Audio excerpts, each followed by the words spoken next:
থাকুক, আপনারা তাদেরকে আনার ব্যবস্থা করলেন কেন সংসদে? আপনারা কেন এরকম করলেন যে আপনারা ইলেকশন করতে পারতেছেন না, নেতারা সব দেশ থেকে পালায়, এই পরিবেশটার সৃষ্টি করে ওদেরকে আসার সুযোগ করে দিলেন কেন?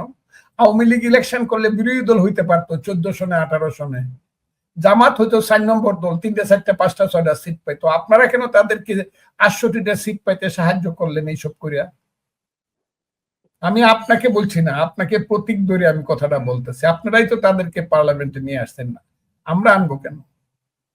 আমি তো বলছি জামাত যদি বাংলাদেশের ক্ষমতায় যায় তাহলে আমি বিষ খাবো। কথাটা শুনছেন কিনা?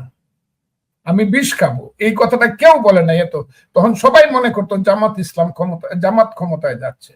আমি বলছি আমি বিষ খাবো, কারণ আমি এত দৃঢ় প্রতিজ্ঞ ছিলাম এবং কঠিন ছিলাম, এবং ইতিহাসের ব্যাপারে আমি এত বেশি বিশ্বাসী ছিলাম যে বাংলাদেশে মুক্তিযুদ্ধ পরাজিত হইতে পারে না।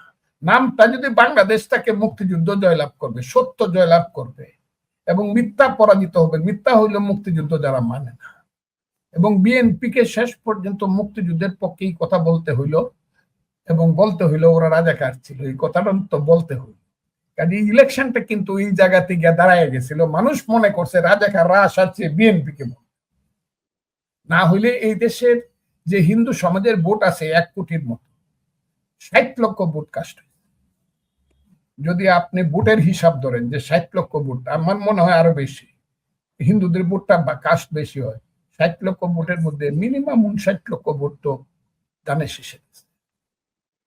আমার কথাটা খুব বুঝার চেষ্টা করেন। তাইলে বিএনপি মুক্তিযুদ্ধের পক্ষে কথা বলি ভোটটা পাইছে। আস্তে আস্তে অপেক্ষা করেন না, এত অস্থির হয়েছেন।